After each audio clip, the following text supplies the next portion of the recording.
Olá, meu nome é Karen Fagundes, eu sou coach de relacionamentos e mentora para mulheres. Hoje nesse vídeo eu vou falar um pouquinho de mim, como eu sou, da onde eu vim, por onde eu vim. Não é bem assim, né? Por onde eu vim vocês já sabem, né? Mas, enfim, um pouquinho mais sobre mim para vocês entenderem. Antes de tudo eu quero falar que, por favor, se inscrevam no meu canal. Eu só tenho 65 inscritos, eu quero mais, eu tenho muitos seguidores no Instagram e milhares de pessoas que eu já atendi e que muitos nem me seguem. Mas enfim, eu quero crescer aqui no YouTube também, eu quero levar mais e mais conhecimentos, mais e mais empoderamento para as mulheres, mais e mais relacionamentos, construir relacionamentos saudáveis e duradouros. Então, por favor, se inscrevam, curtem, compartilhem, comentem aí, mandem para as pessoas, por favor. Isso é um gesto de gratidão que eu peço para vocês, gratidão aí de vocês também a mim. Então vocês já perceberam que a maioria dos meus vídeos eu sempre tô com casaco, né? Eu sinto muito frio. Eu sinto muito frio. Eu já disse que eu sinto frio? Pois é.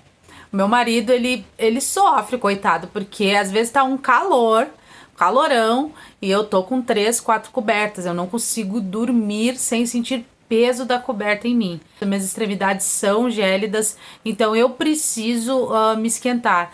Por isso que eu tô sempre de casaco, eu não consigo tirar casaco. Mas, né, explicar um pouquinho do meu casaco. Então eu vou falar pra vocês. Eu sou filha da minha mãe e do meu pai. Mas eu tinha 5 anos quando eles se separaram. Meu pai músico, a minha mãe muito nova. Meu pai já tinha outros 2 filhos, que são meus irmãos mais velhos. E meu pai, então, falou pra minha mãe. A minha mãe falou pro meu pai, enfim, não sei. Mas eles decidiram se separar e me chamaram. Eles sentaram no pé da cama, me botaram no meio e perguntaram: com quem tu quer ficar? Nós não vamos mais morar juntos, com quem tu quer ficar? Eu queria muito ficar com meu pai. Eu amo meu pai, amo minha mãe também, mas eu gostava de ficar ali com meus irmãos e eu sabia que se eu fosse com a minha mãe, eu não ia ter meus irmãos, eu não ia ter o meu pai. Eu queria os dois, na verdade, juntos. Mas eu entendi muito rápido que eles não iam ficar. Então eu olhei pro meu pai assim como quem diz: eu quero ficar contigo, mas eu também quero ficar com a mãe. Quando eu olhei pra minha mãe fez uma cara assim, ó. Pra mim, exatamente essa cara. Eu fiquei... Eu tenho que escolher minha mãe, porque se eu não escolher minha mãe, eu tô morta.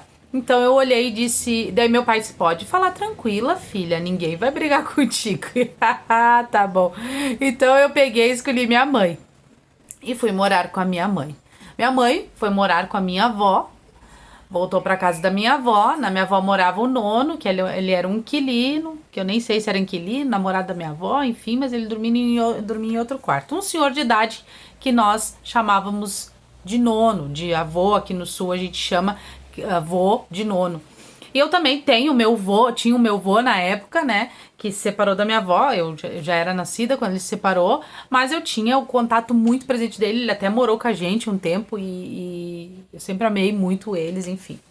Fui morar com a minha avó.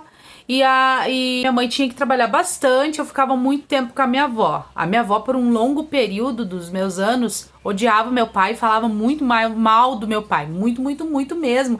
E até proibia o meu pai me ver, de me visitar. A minha avó, por mais que eu ame ela, respeite, honre, e eu sinto muita saudade dela. Era uma pessoa, assim, pra mim, excepcional. Ela me criou pra minha mãe poder trabalhar.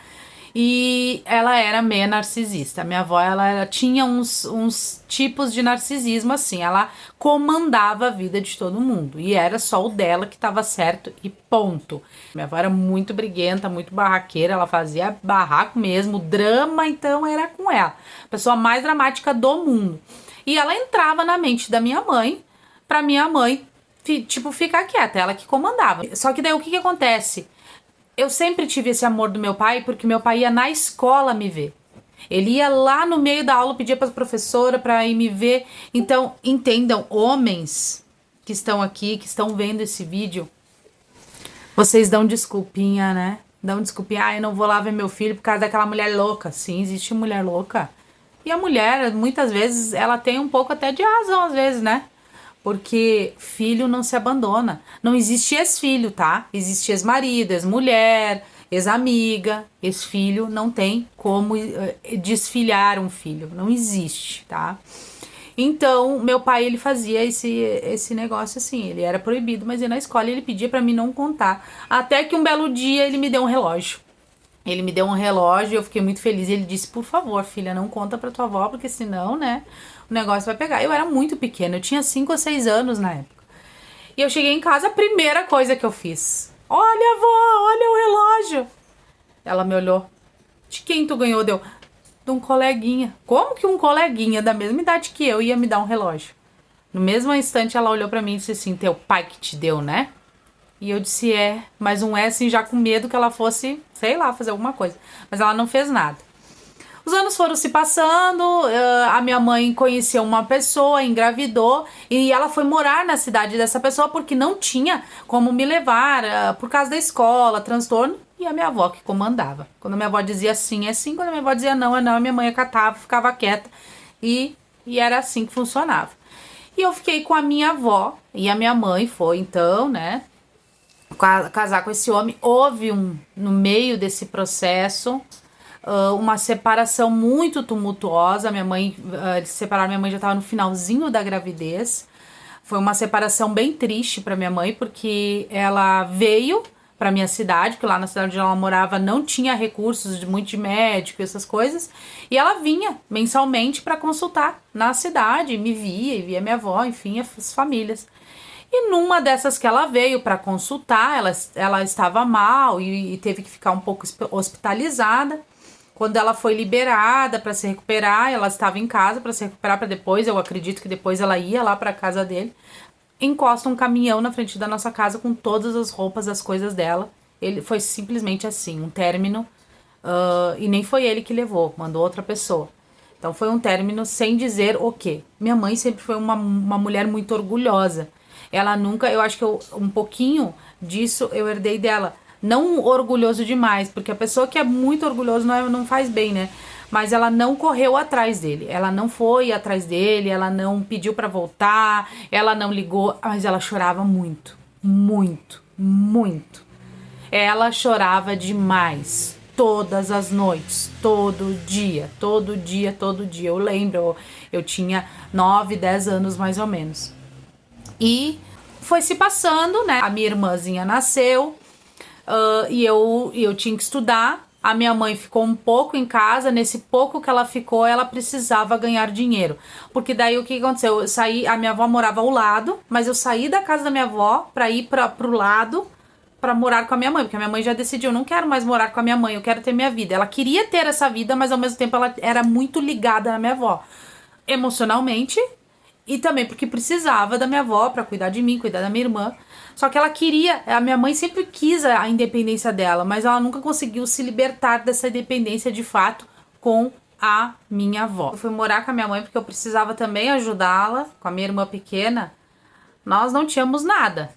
A minha mãe tinha uma cama de casal, eu dormia na cama dela, porque ela era, antes de ir embora com ele, enfim, ela trabalhava no salão de beleza, ela era massagista, massoterapeuta, enfim, e tinha a maca que era dela. Eu dormia na maca, ela dormia com a minha irmã recém-nascida na cama.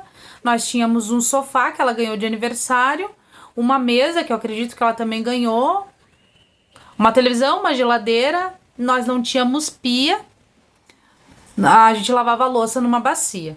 Tinha 2 filhas pra cuidar e ela não conseguia ir voltar ao salão porque a minha irmãzinha então era muito pequena. Então ela um dia decidiu, preciso fazer algo, né, alguma coisa para vender. E não sei como, enfim, ela fez uma receita de massa de pastel, encheu uma térmica de café e caminhou léguas, mas caminhou bastante para ir até numa empresa metalúrgica, enfim, com funcionários, para ir de manhã bem cedo. Ela saiu de casa, eram umas 4:30 da manhã, para chegar lá antes deles baterem o ponto, que é às 7, chegar lá para vender. Eu lembro até hoje, isso foi uma coisa que fixou na minha memória, porque ela chegou em casa muito feliz, depois de muito tempo que eu via sorriso na minha mãe. E ela chegou feliz, olha, eu tenho dinheiro. E com aquele dinheiro ela comprou iogurte pra minha irmã, comprou bolachas pra gente comer. E eu me orgulho muito da minha mãe por causa disso. Porque eu lembro, de fato, o quanto ela foi batalhadora. E ela me mostrou que a gente consegue sim. E ela voltou com a cesta. Ela comprou mais coisas, mais recursos pra fazer, pra no outro dia entregar. E ela ficou meses fazendo isso. Meses vendendo, caminhando, saindo 4 da manhã e indo lá nessa empresa, vendendo, voltando. De tarde nós fazíamos. Ela começou a aumentar a produção, olha a mente de empreendedora, né? Ela começou a aumentar a produção dela fazendo aiolines, onde todo mundo ajudava. Eu tinha a minha outra tia, que é falecida, que sempre morou junto com a gente do lado também. E ela também trabalhava no salão de beleza, era cabeleireira. Ela viu que tava crescendo o negócio da mãe. Minha mãe começou a fazer massas para vender, aioline. Aioline, para quem não sabe, é um tipo de massa que ela é meio fechadinha. Ela é um pouquinho difícil de fazer, tá? Eu não lembro mais como é que eu fazia, mas a gente aprendeu a fazer. E a minha mãe foi evoluindo, fazendo pães, e eu saí entregar os pães, ela fazia uns pãozão, conseguiu um forno industrial, conseguiu uma máquina para sovar, e foi crescendo, e fazia tortas, né, para festas infantis, enfim. E ali foi crescendo. E essa minha tia viu e começou a querer ajudar minha mãe. Saiu do salão de beleza onde ela tava pra ajudar minha mãe, porque era muita encomenda. E eu cuidava da minha irmã e estudava. E também a minha mãe conseguia coisas pra mim. Tipo assim, ó, tu quer dinheiro? Vai trabalhar. Então eu vendia pão pra minha mãe, eu saía na vizinhança vendendo. Ela me entregava as coisas, ela me dava um pouco de dinheiro quando eu precisava, né? Eu ajudava ela. E ela vendia picolé pra alguém, até que um dia eu fui assaltada. Minha mãe disse, não, vender picolé tu não vai vender mais. Aí, eu acho que eu vou fazer esse vídeo, vai ter que ser em umas 2 ou 3 partes, porque é bem longo, são muitos detalhes que eu gostaria de enfatizar aqui e contar. E muitas vezes eu vou me emocionar, porque foi assim, ó, histórias ruins são boas de contar, e a gente se emociona. Vai servir de exemplo aí pra muita gente.